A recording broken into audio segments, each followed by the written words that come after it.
Hello, beautiful friends. This is such an amazing Native American chant.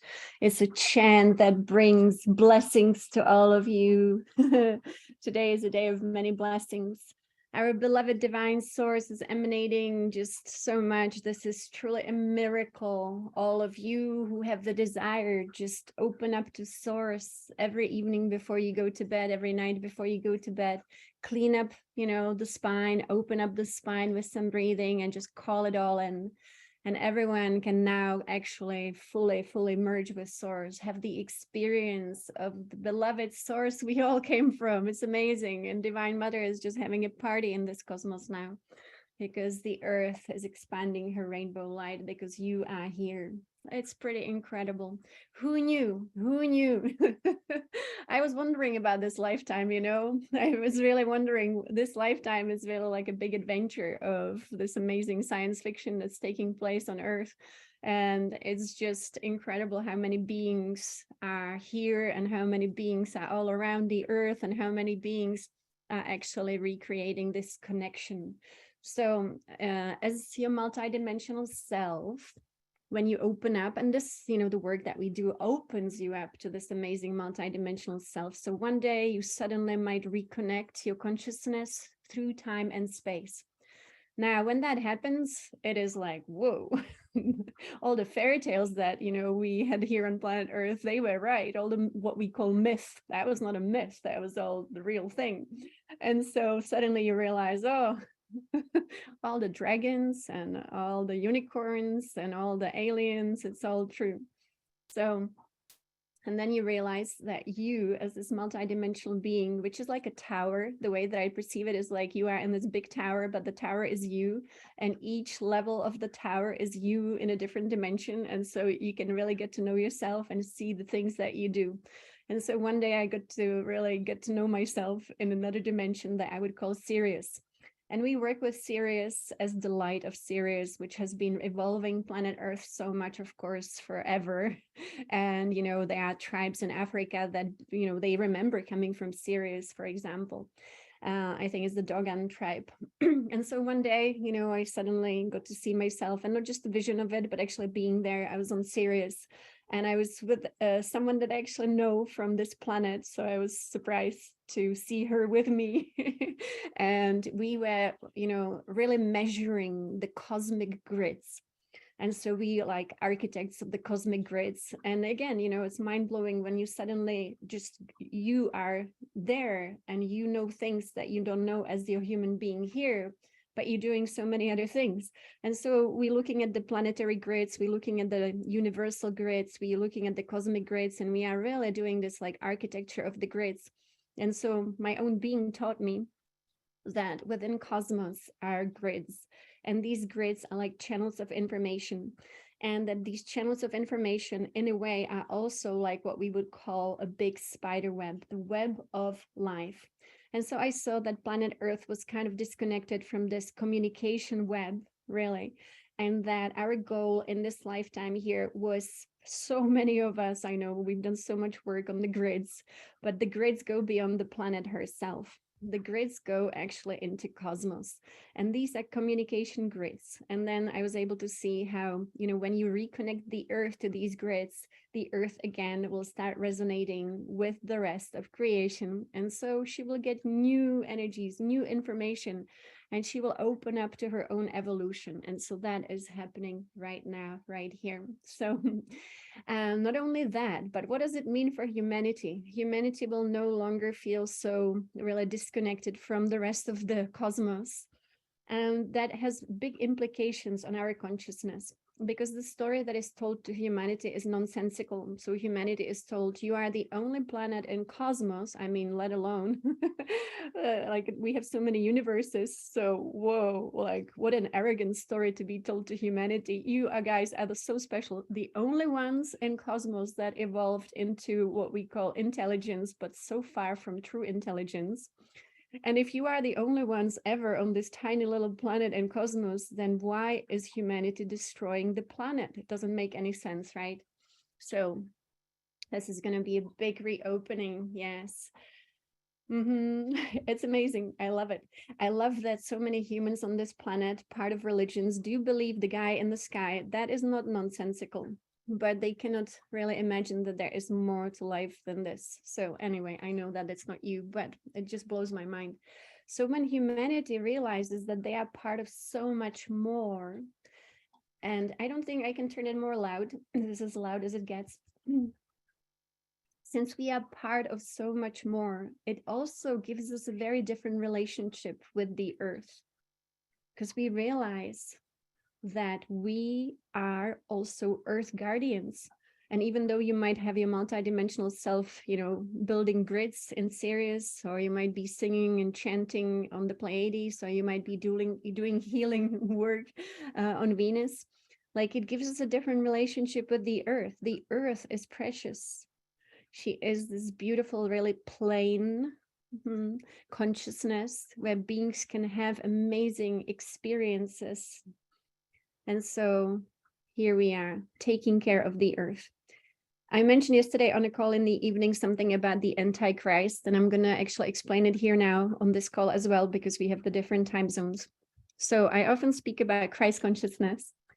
And I don't know all the biblical stories, but maybe you can help me. But there is a being that I met, and it's a he, so male consciousness, but actually unconsciousness. And I would call him the Antichrist. And I met him in January this year. I was pretty blown away. And so there is a being not of the earth. And this being is really opposing being to Christ consciousness. It is not Satan, and it is not a demon. It is actually a being. And there's the big story in the Gnostic tradition again about, the archons. And so let me just tell you what I know from a personal experience, and hopefully that will be helpful to you. So this being, I got to meet him in the ethers that I enter at night. And this being has what you would call a human form, but he is not human. And he pretends to be what I would call God. He pretends to be so beautiful, so divine, and he takes on a form of what you would say a very angelic looking man. And again, please help me with the biblical stories, because I think it will make sense to us. So I got to see him in the ethers. He was coming to planet Earth in January, and he was trying to do something very strange. And that is to enter human bodies. He was trying to enter human biology. He really wanted human biology. Very appealing. And I saw so many people believing him in the ethers that he is, God. And because he took on the most beautiful form, you would say, wow, look at this beautiful, he must be God. But he is far from that. So the trickery is big. Now, when I saw him, he tried to trick as many as possible to enter that physicality. Now, to me, this was very strange. Why would you want human bodies? Why the body itself? Once again, the story of the archons helps us, because as we know, the story of the archons is that they do not have biological bodies. Again, this story, I say, might be too much for some of us, but it's okay. I want to bring it to something very practical. I wouldn't call him the devil, but I would call him really, truly Antichrist. To come to the earth, like in the movie Matrix, I really think Neo represents Christ, and the Agent Smith, if you've seen the movie, I think it's a great, really, story, represents the Antichrist. And you see how the Agent Smith multiplies into many, and Agent Smith, as the Antichrist, can enter any body who allows him to. That's so strange, isn't it? Absolutely unbelievable. So this Antichrist being, who tried to persuade everyone that he actually is God, wanted human biology. This is a big story, and I realize what is happening. Since archons don't have a biological body, they cannot feel cosmic mother nature running through them. They cannot evolve with her. They are disconnected from her. Think about any being who is not biologically originated actually cannot evolve with rainbow light. It is only through biology, and this is the big, big mystery that I bring with me through Mu, and everyone who remembers Mu, the same thing. This is the spiral of evolution. She is cosmic mother nature. In her primordial form, she is the rainbow serpent, and she only works through biology. Now, this is mind-blowing. Think about this. Our biology goes beyond this world. Our biology actually is also our non-physical bodies. It is also biology because DNA is really an etheric form of light. So now we are in very dense physicality, but also when we evolve and we go to other dimensions, let's say even the 11th dimension, we still are in a biological form, even though it's vibrating on such a high frequency. So Christ consciousness is the rainbow light. It can only, Christ consciousness is deeply, deeply connected to Divine Mother.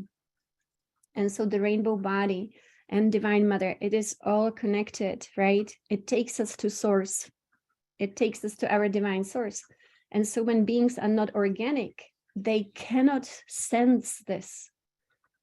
This cannot run through them. And of course, it's pretty crazy. But again, I want to say, because I've traveled through time, when we travel through time, we travel through the futures, possible futures. And then we also can travel back in time, and we can travel from the future to the past. And actually, I would say so many of us have traveled from the future into the past, from the fast frequencies into the slow frequencies, to change the slow frequencies so that the future is actually altered to be the most beneficial, to be the organic timeline. People call it organic timeline. That's exactly what it is. And I tell you why. This rainbow light is the creation light.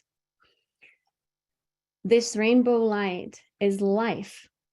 It is the truth. It is that which came from source. It is 100% organic, natural, and it can run through the bodies that we have, whether they are like now, very dense, or they go into much higher frequency. And so when source evolves frequencies, the body, whether again it's this density or much lighter, receives the new frequencies and evolves. And so we run these life force energies. In this world, for example, yoga, qigong, tai chi are so incredible, this technology, that allow us to feel more and more and more of life force, right? And why is that? Because that life force is evolutionary consciousness. So I remember all the lifetimes from Mu. In Mu, I say we didn't have to do much because we were all clairvoyantly seeing. We didn't have to open our third eye. It was all we had, really, clairvoyant seeing. And we saw how this rainbow light moves through us. And so if we needed to rearrange our being to be more in the flow, we would just, sit differently, stand differently, walk differently. And then this life force was flowing through the earth, because that's what she is. She's the rainbow serpent of creation within the earth. But she was also coming to us from source like this. And so we knew exactly, oh, this is where source is emanating. We called source Tewa. So we say, oh, Tewa, we worship you. Of course, what else should we worship? We cannot worship anything else but source. Divine source is the only ultimate source. And so we worship divine source, no other beings. We didn't worship beings in Mu. But we worship Divine Mother and we worship source because we would not exist without them. And so this was the original blueprint of creation, the all-knowing. All-knowing. We were all all-knowing, and yet we were to evolve with source. The impulse would always come from source and from our Divine Mother. And so then we would just do whatever needed to be done. And so this was all to do with nature. The original creation was just nature on planet Earth. People would say, well, how did you sleep? Where did you live? But since all your needs are being fulfilled by nature, when you are plugged into her, You have nothing that you need, and everything's being given freely unto you.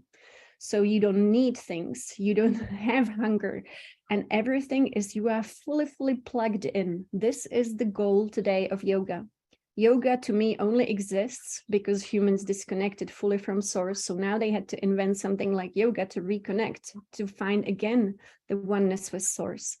This is the goal to me of all the Taoist practices. Again, just reconnecting back to source because we lost the connection. So to me, this is like trying to fix the problem that we had. And yet the original creation didn't need fixing. There was nothing. It was all about, well, I'm plugged in. So what do? I keep dreaming. I dream. The dream time is the real thing, you know, that Aboriginal people tell us about. That's exactly what we did. So the entire Polynesia, Australia, Hawaii, of course, you know, the Easter Islands, all of that was the land of Mu. The Hopi people that are part of my lineage, where I communicate with my guides when we go behind the stargates, they were all in Mu. So really, it was the ultimate connection, ultimate connection. Mm-hmm. Thank you. I love that you guys know all these things because I don't read much.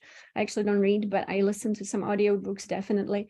But to me, the knowledge has to come to us directly, because if someone else had to translate that knowledge for me, how do I know that they translated it correctly from source? So when we connect to source, source communicates and gives us all of this so that we can just really live properly, proper living. And so now, there were sources in, I guess, the cosmos and universe. I don't know where they came from, but they didn't have biology. They were not created through nature. You can imagine today if you tweak DNA and do whatever experiments, so then you end up with beings that are not actually natural. And so when beings are not natural, they cannot read intelligence. They are so disconnected. They might even do things like, you know, fight each other, have wars, kill each other. That is disconnect from intelligence. And so I saw this Antichrist guy come in January 2022 in the ethers. And he really wanted to just enter the biology of beings because they need biological forms. So strange. I was blown away. And that it made so much sense to me, you know, because biology is a great sacred gift. It is really part of our true divine nature. And imagine there were also religions in this world who were telling us that our bodies are just what, piece of dust or something like this, not useful at all, the sinner. And that is also not true. It is not the body who is the sinner, even though the bodies actually ended up being very addicted to senses. But the original body was completely free, because the original body was an antenna for Divine Mother to run through, you know. And so we were supposed to be really the beautiful rainbow beings who receive the light of the Mother. In Mu, we didn't have things like addictions. We didn't have things like sensual pleasure that we would like want to grab each other and body parts would mean something. None of that. Everyone was completely free, absolutely free. And so I've traveled into the futures that I mentioned, where I was absolutely clearly shown that humanity must choose 100% nature. And if they start choosing something else but nature, they will eventually end up in a place where they just blow up the planet, you know, in a nuclear war, and it's the end of all things, which has happened before in other places. And so I was shown those 4 possible futures that exist for humanity at this moment. And we want to be choosing the one which is 100% organic, natural. And with that, I wanted to say also that technology can be very useful as long as it's needed, but only if it leads to something great and good. If it helps us to be better at being our divine self, why not? For example, Orin, right? We listen to Orin on technology. We have, you know, these MP3s or whatever. We can have apps for meditation. Great. That actually is great technology that helps us to be better at being one with our divine source. But for example, and again, this goes without judgment, I just want to say it how it is. I was very clearly shown that actually humans are on the wrong path, meaning it's the path that eventually leads to destruction, if they disconnect from the body and kind of transfer the origin of pleasure to a computer, to a laptop, you know, in the industry that we have today on planet Earth, which is porn, so pornography. Now, this is very interesting. I say it absolutely with zero judgment, but I saw what it will do to humankind. And I guess that's kind of happening right now. The body itself was never meant to be indulging in physical pleasures in a way that it would become addictive. The body was designed to be really full of pleasure, but the pleasure of being one with divine source.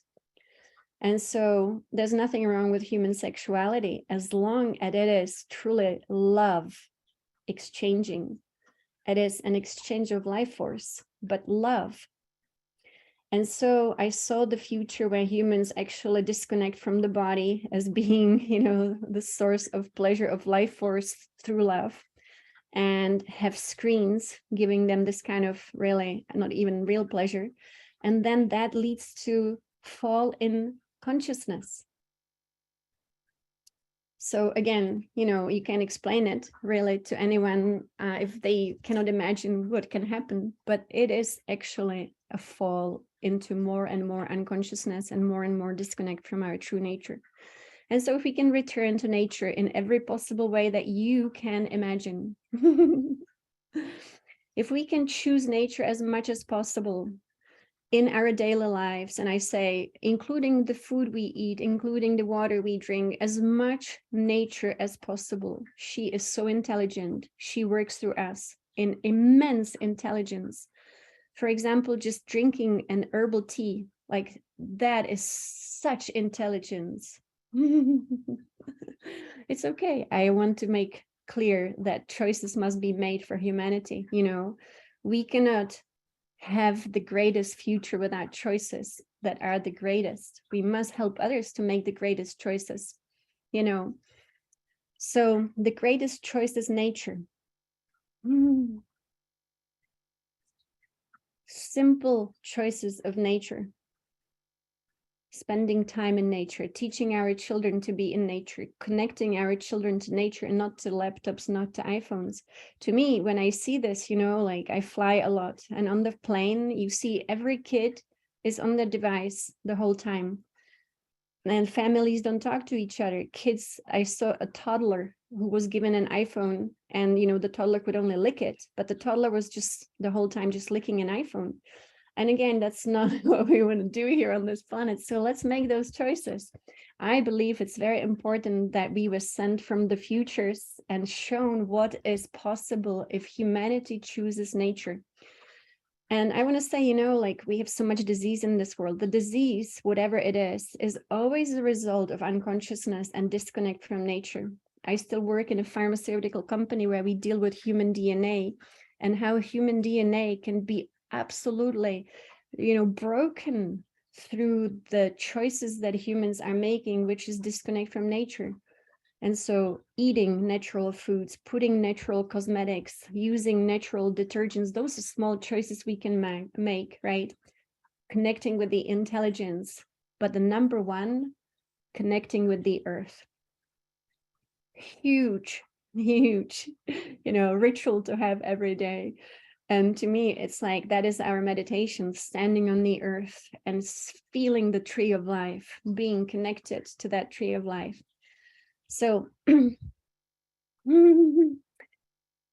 I will play a few minutes of the show of Ancient Civilizations when Matthias de Stefano explains the difference between the people in Atlantis and the people in Mu.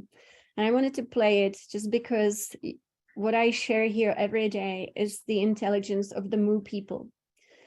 They are the Tao. The Tao is the Mu people. Seeing the flow, being in the flow, no need to build a temple because they see the stars, they know the energy, they just need to connect, not because there is any need of building temples, but just being one with it. And so, you know, I use rocks, and that's what we use in Mu. A rock would be our temple, you know, standing on a rock and connecting to the intelligence, being one with the stars. That's what we will be doing today. And so the work that we do here and we'll be doing the next few days is all about connecting to this natural intelligence that can run through all of us. And again, you know, Atlanteans, I know nothing about them. I just know how they ended. And that is what Matthias explains the difference between the two. So this is on Gaia TV that you might find fascinating. And again, it's ancient civilizations. So just a few minutes. Tiwanaku and Pumapunku both display very sophisticated engineering and knowledge. But the question remains, who were the builders? The first civilization coming to Bolivia and Peru, all the territory that I remember with the name Harinmibu, was a territory under the power of Mu. The Mu civilization was basically like the keepers of all this coming from the skies in all the Pacific Ocean. So they were the builders of the bases for them to come, to have the meetings, to have the trespass of information. And Tiwanaku was one of these special spots where all the energy of the planet was flowing through. There was a main difference between the Mu civilization and the Atlantean. The Mu civilization was much more connected with the flow of everything, much more connected with the energy of the things. And the Atlantean civilization was much more mathematical and trying to understand the patterns that creates everything. And that's why there are two types of building there. The basements that are from the Mu time, they didn't make temples in Mu time. They just did the platforms. It was all open. And then the Atlanteans came and built temples on the top of it. The Atlantean civilization used to build these three main gates everywhere in every one of their colonies, because were the gates for certain stars in certain moments of the year that would open the specific information from those stars. So the people in those temples, in certain moments of the year, they would become the stars through those portals. The part of Mu in Tiwanaku would be all kind of missing, just a few blocks on the ground that hold what was once the main base of those who came from the skies. So nothing really to be able to be seen. Everything is much more covered by the Atlantean civilization that built the doors, that built everything. But you can still see some of the Mu civilization in some parts along the entire Pacific. Do the pre-Diluvian sites around Lake Titicaca connect with some of the oldest ancient civilizations on the planet? And were they constructed by the Mu civilization, only to be rebuilt by the Atlanteans before and after the Great Flood? As with most cultures that rise to the empire level, the elders and leaders are highly protected and informed. Could these powerful empires that have occupied these sacred sites around Titicaca have had access to legendary information passed down from the pre-Diluvian gods? Did they know the legends of Zep-Tepi, the Anuna, Sumer, Mu, and Atlantis? Was discovering these megalithic stones and sophisticated foundations of these temples something the early elders believed was their gift from the gods? Were they searching for these sacred places to be used in their efforts to control? Or did they believe they had found their new home, to connect with the ancient knowledge designed and built before the end of the world?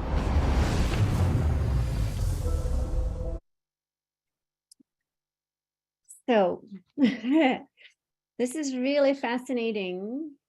Definitely, Lake Titicaca is amazing. So when I want to connect with Divine Mother and get information from her, like instantaneously, it's always through Lake Titicaca, because her consciousness is very strong in the lake itself. So today we will continue our journey of initiation. Today is actually stepping onto the first star, and I'll quickly say about the end of the world. So we will be working now every day with transforming your life with divine will. So definitely you will want to have the album as well. And today we will be stepping onto the first star of the Big Dipper. So we are moving from right to left all the way then to the seventh will. So I mentioned the energy of the Antichrist, who started to work through many people in this world. To me, even the war in Ukraine is a result of the Antichrist arriving on planet Earth in January, because then we had the war starting in February. So I was told he would work through many, anyone who accepted him into their bodies. So again, whatever that story is, it doesn't matter so much. But what it does matter, that I know that humanity must start choosing nature. Nature is one ecosystem. That means ecosystem of oneness, where everyone fulfills their purpose without harming another.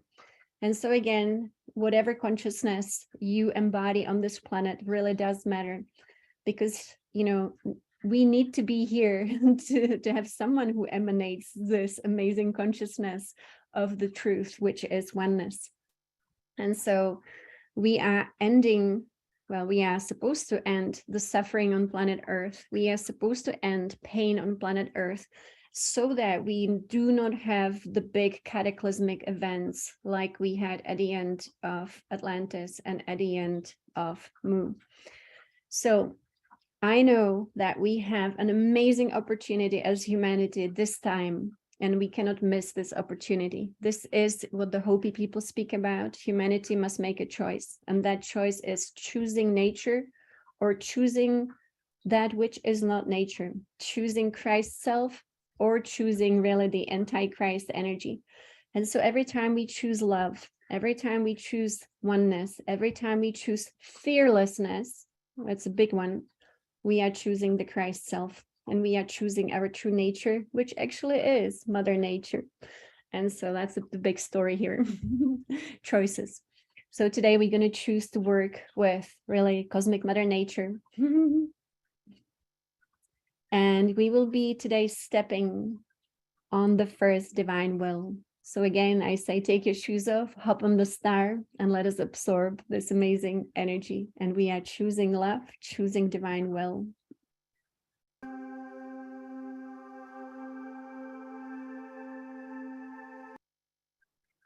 This was obviously mind-blowing to all of us mystics.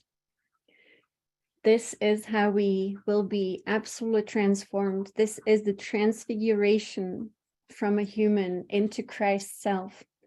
Now, to get back to I saw some comment that you didn't find it uplifting what I shared. I want it to be very uplifting, actually, because the most uplifting thing is when we know which choice to make. Cosmic Mother Nature can only work through true nature, which is Christ light. Now, this light is in all things that are natural. And so when we work with water, when we work with the earth, when we work with the air, when we work with the stars, we are constantly in surrender to the highest intelligence of divine source. It is only when humans disconnect from this divine intelligence, it's very simple. When we surrender to our cosmic Mother Nature, yes, she then runs through us intelligently and evolves us to more back to her, where we thrive. Thriving is, big sentence, thriving is the nature of creation. Thriving. There was no design for suffering. The only reason why there is suffering is because of the disconnect from cosmic Mother Nature, from Christ light. This is huge for humanity right now. I think there is really nothing more important than understanding that we are reconnecting to cosmic Mother Nature, and that she is all love, as is Christ consciousness. And so the choice is always here. It's very simple. You know, for example, let's say there are humans in this world who do not connect to the earth, they do not connect to the sun, and they do not connect to something like clean water. So how can she inform them if they live in a city where there is only stone or just artificial stuff? There was a force on planet Earth And this force wanted humans disconnected. But we are the ones who stand for connection. That's why we are seekers. We seek connection. But the thing is that also people were seeking in the wrong places. The first emanation of really this intelligence is nature herself. And so think about it, how there was this force in the world disconnecting humans and putting them into these, apartments, these, buildings in big cities with very little nature. Well, how was she supposed to communicate to them? No more exposure to her leads to no more intelligence coming from source. And so it is really important. The movement now is actually reconnection with Cosmic Mother. That way we harmonize, absolutely. In Christ light, there is no fear. It is all love. What else should we be choosing if not all love? And so as we work with divine will, we are becoming again all love, absence of fear, total surrender. Total surrender, some people think it's laying down in bed, but it is not. Total surrender means opening yourself up fully to this intelligence. And when we open up fully to this intelligence, we activate our rainbow body. We are in the flow once again. All is given to us, all, everything, absolutely everything. All is well. It's pretty incredible. And then we might be asked to be very busy because divine source needs someone who helps so that everyone can remember. Yogananda's goal was to bring as many as possible back to divine source. And that is the goal of all of us, because we don't want anyone left behind. The suffering of being left behind, even the suffering of our own self.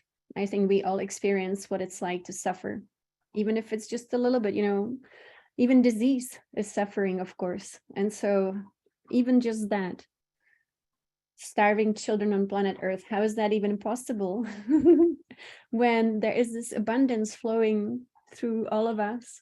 And we just need to remember how to connect. So, I think it is the biblical story. The final battle is between Christ and Antichrist. And so to me, it is really, I don't like calling it a battle, but it's a choice. It's choosing Cosmic Mother Nature, choosing love, choosing fearlessness, and also choosing nature when it comes to medicines, DNA, food, drinks, drinking fresh water. Water is full of information.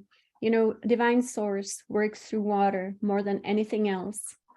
And so when we drink fresh water, spring water, and we drink it from not plastic bottle, ideally, we are being informed about what's new in the world, and then we align with it. So drinking water is a sacred ritual, or drinking the intelligence of Mother Nature, like herbs, also beautiful. She constantly gives you information and remembrance, and so we just remember. Beautiful. So we will continue again this beautiful journey this evening at 5 p.m. And then tomorrow for me is a Monday. I'm traveling tomorrow. So after I land, we will be just doing one alignment, and that will be the later one at 5 p.m. Pacific. But if you have the album, we'll be working with the second divine will. Also, I want to say that this preparation for the solstice, we will do a huge, I would say, spiritual quantum leap. During the solstice, we'll do a spiritual retreat online, which will be all about divine will on the 20th, 21st, and 22nd of December, so that we align with the energies. Beautiful. I want to know what Yogananda said. Beautiful. Thank you so much for being here. And again, thank you for transforming with us. Lots of love to everyone.